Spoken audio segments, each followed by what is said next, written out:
Olá!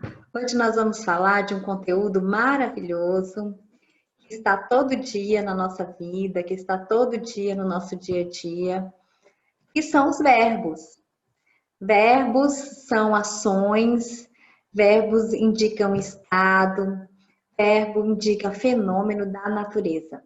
Eu costumo dizer que uma forma fácil de você saber se a palavra é verbo ou não, você tenta conjugar, tenta flexionar ela.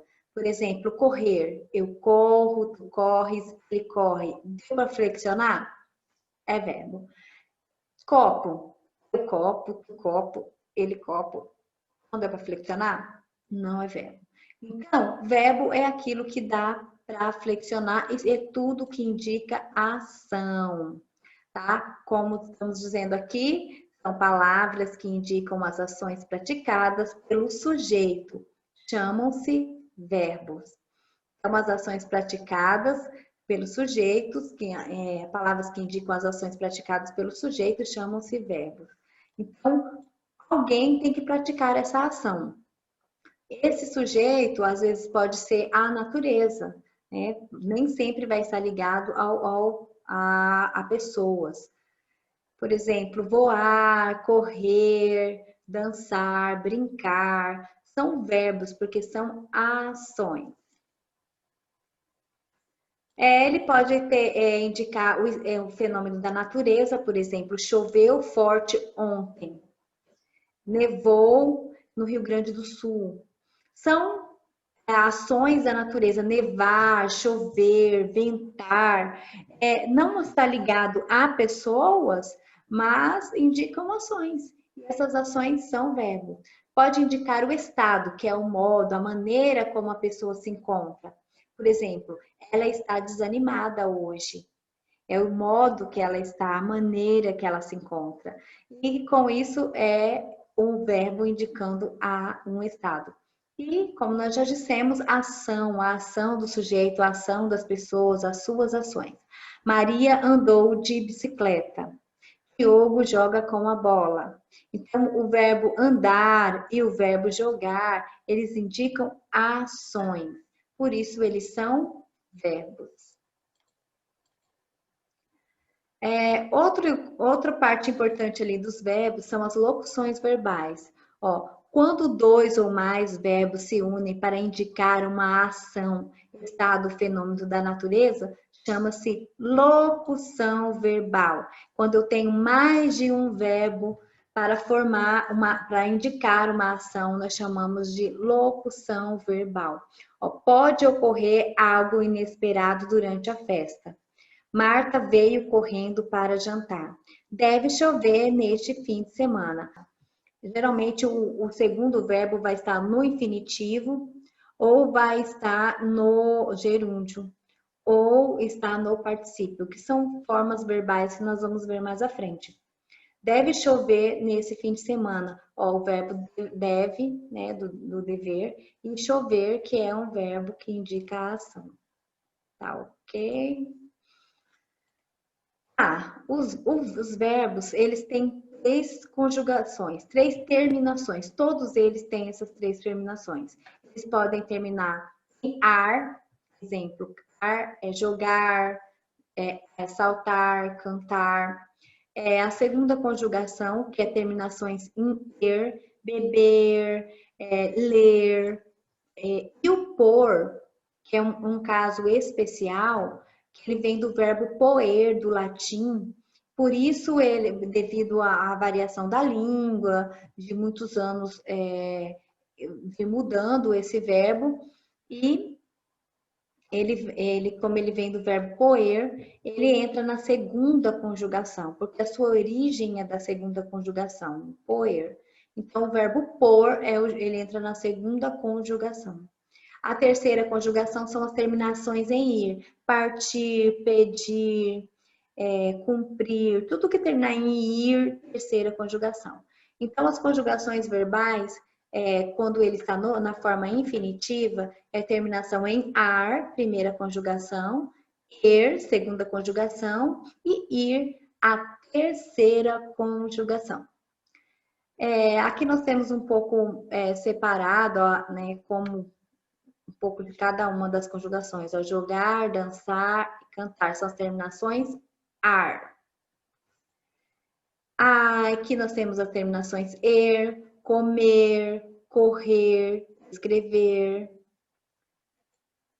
Aqui nós temos a conjugação ir, sorrir, cair, sentir. Nós temos as 3 conjugações aí definidas por esses desenhos bem legais aí que eu achei e coloquei para você ver. Tá. Os modos verbais. Nós temos dentro da língua portuguesa 3 modos. O indicativo, o indicativo ou os verbos são as palavras mais variáveis da língua portuguesa, verdade, gente. Tem uma particularidade dos verbos que eu não passei para vocês. Tudo que você quiser saber sobre a língua portuguesa, você pergunta para o verbo. É a pessoa mais bem informada que existe dentro da língua portuguesa, o verbo. Se você quer saber quem que praticou a ação, pergunta para o verbo. Se você quer saber o que vai acontecer depois, você pergunta para o verbo. Ele te dá todas as dicas. Ele é o GPS da língua portuguesa. Pronto, definimos o verbo. Verbo é o GPS da língua portuguesa. Indica todas as ações e te leva em todos os lugares.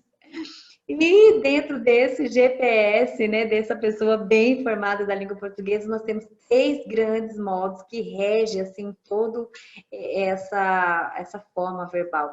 É o indicativo, que exprime fatos, certezas, discursa muito bem. Tudo que eu tenho certezas, fatos certos.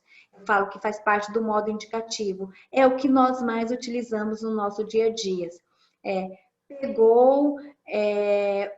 Pegou seu jantar e foi para sua casa. Algo certo. Você vê que todos os verbos não tem probabilidade, fatos ocorridos ou fatos que se tem certeza.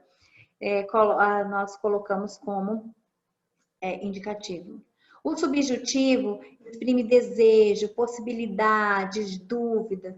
Talvez discurse bem esta noite.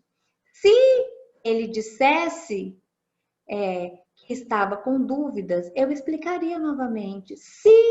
Quer dizer, aquilo sempre vai estar na probabilidade, nunca vai estar aquela coisa certa, que é diferente do modo indicativo. E o imperativo também nós usamos demais, quase não falamos toda hora dele, mas ele está toda hora. Pegue a caneta, lave a louça, arrume a cama, venha a festa hoje. Então, discurse como ele. Então, são sempre ordens, convite, sabe, pedidos, são ações que indicam o modo imperativo.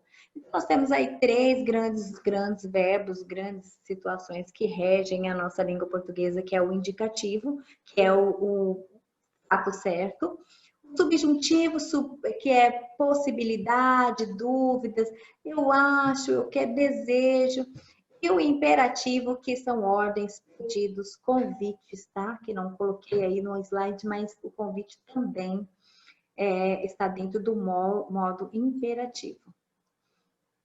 Aqui nós temos alguns exemplos, né?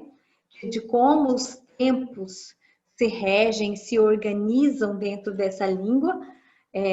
Por exemplo, no modo indicativo, que é o que é o maior, que eu falo assim, que é o maior modo, que é o que mais nós precisamos trabalhar, que está mais no nosso cotidiano, temos aí os tempos verbais.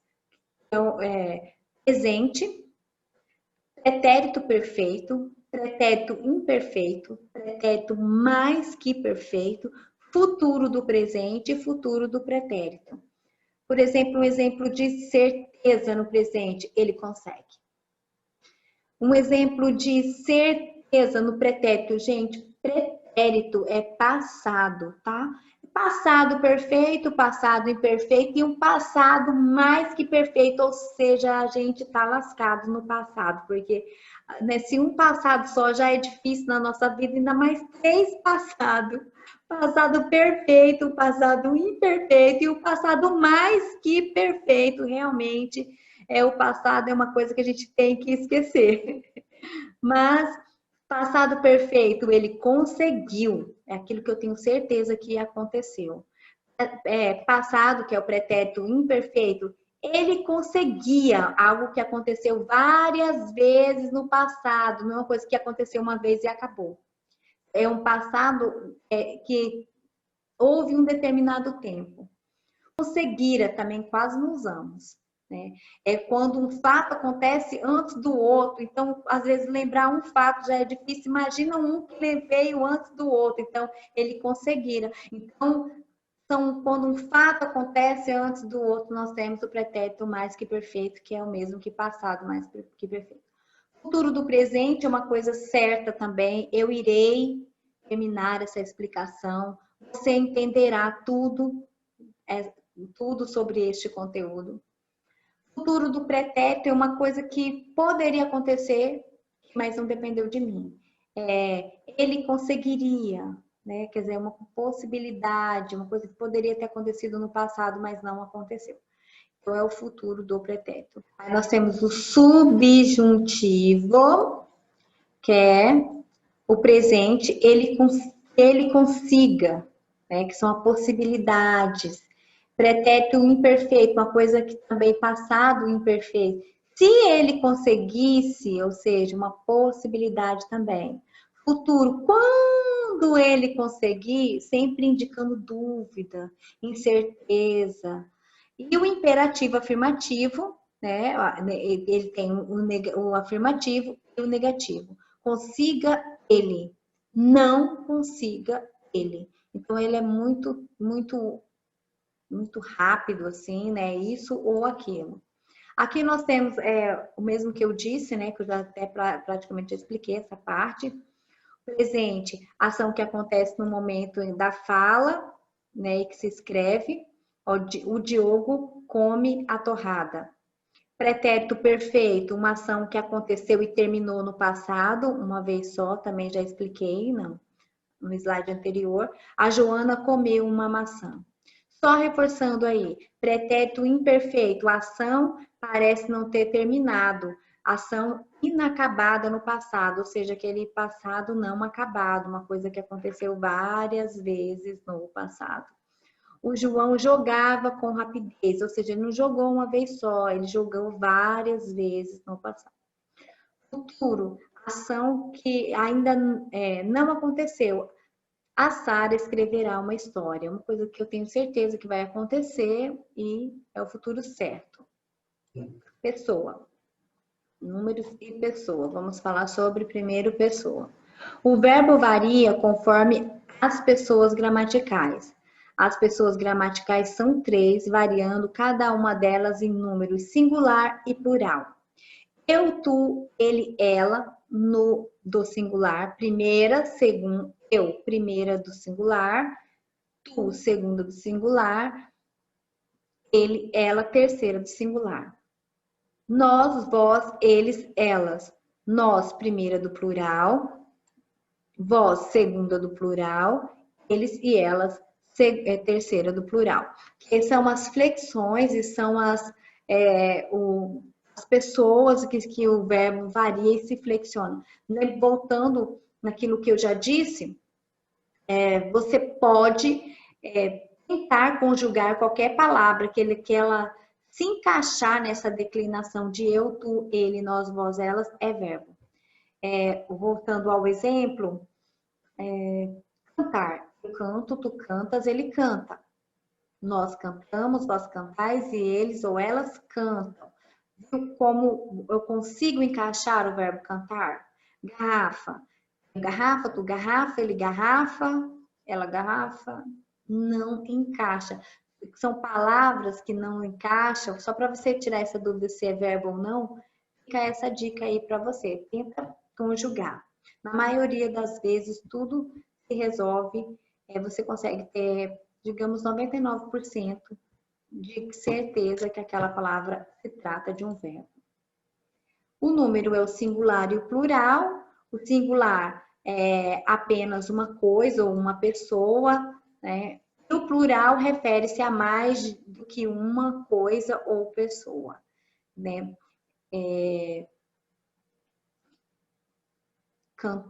Eu canto, nós cantamos. Ó, singular, uma pessoa. Nós, um grupo ou várias pessoas cantamos. Então, fica bem certo isso. Singular, uma coisa, plural, mais de uma coisa. Ok? E vamos ficando por aqui, com esse conceito sobre o que é um verbo, como que ele funciona, tá? E fiquem com Deus, um beijo e até a próxima aula.